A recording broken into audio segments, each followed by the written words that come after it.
Let's collect some eggs together and hatch them with us. So we're gonna go collect some eggs from the outside, and we had to go inside and get a few more eggs. These two hens were sharing the little nesting box, and they had plenty of eggs hiding underneath them. So we gathered them into the basket. This is the incubator that we are using today. We've used it about 4 or 5 times, and we have had a great experience with it. This is the brand, and we bought this off of Amazon. I will add a link to this particular incubator. We're going to start out by plugging it in and placing it wherever you're going to keep it for the next 21 days. And we're just going to keep it here in the dining room. That's easiest for us. The total incubation period is 21 days. And during that period, you want your humidity level to be at about 35 to 55% humidity. And then during hatching, you want to increase that to about 65 to 75. We're now going to fill up the water reservoir with some distilled water. Fill it up a little bit and just monitor the humidity level. And like I said, you want it to be about 35 to 55%. After you do that, you can go ahead and open up the lid and fill it up with eggs. When placing your eggs, you do want to make sure to place your eggs with the pointed side facing in.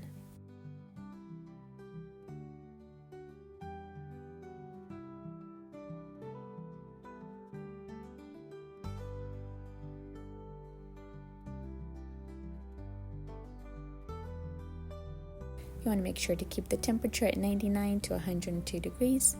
You're also going to want to keep that air vent halfway opened, and the last 3 days you are going to open it all the way. If your incubator does not automatically turn the eggs, you do want to make sure to turn the eggs about every 3 days. After 3 days, you are ready to candle your eggs to check which eggs are fertile.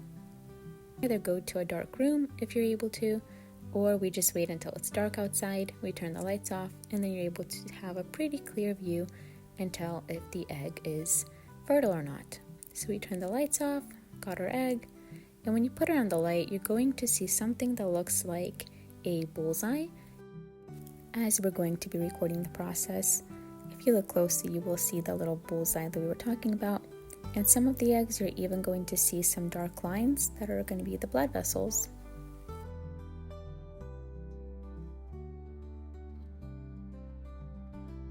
When we're going to put our second egg, you're going to see there is no bullseye on that one, so we're going to put it back in the incubator for another day or so.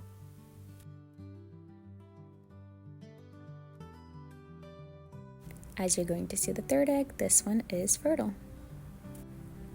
And look at this one. You can really see the little lines on here, the veins, and the bullseye.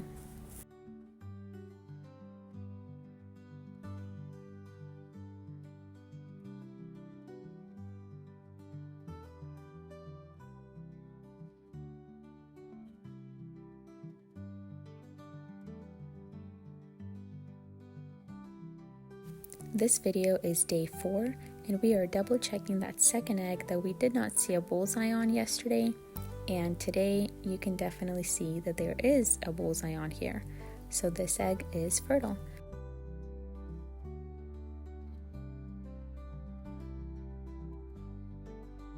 Fast forward, and today is day 21 of incubation, and you can see that some of the eggs already have tiny little cracks in them, and these little babies are ready to hatch.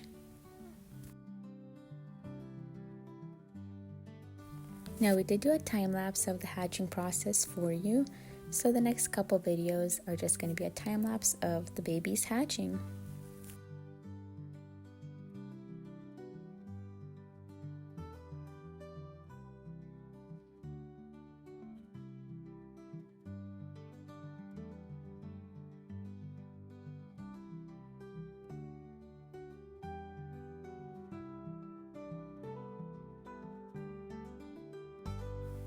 Happy hatch day to these little chicks. Look at how adorable they are. They're just taking a tiny little nap. While we're waiting for the last chick to hatch, we're going to go ahead and set up their pen. And this is the brooder pen that we're going to be using. We purchased this off of Amazon. And it's like a tent, so it folds very easy. It washes very nice, and you can easily fold it, put it away in storage until you need it for the next time. It's got a mesh zip up top that you can close it, and it's also got a zip up door on the side on the bottom.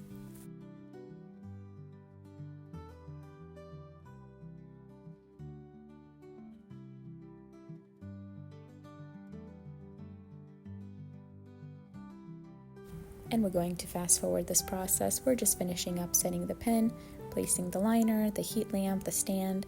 We're also going to use doggy training pads in here for easy cleanup, and then we're going to add their water and their food in here as well.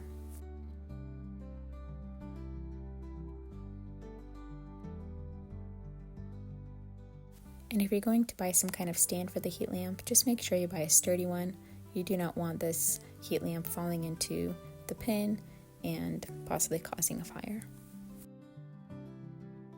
And we did purchase this thermometer that we're going to put on the bottom of the playpen so that we can monitor the heat.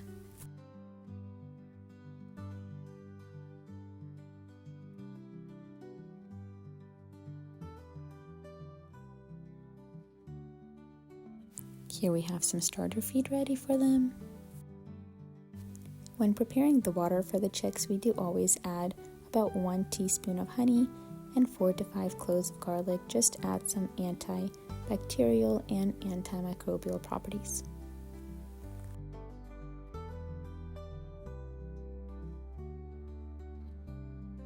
We are then going to add some lukewarm water, mix it all up really well, and add pebbles to the bottom of that tray just to prevent the chicks from drowning in the water. Just like this.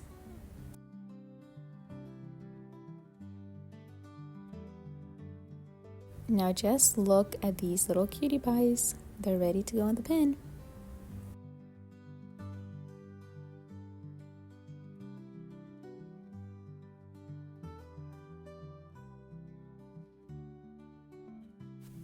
And we are going to keep them for about a day or so, and then they're going to be headed out to their new home.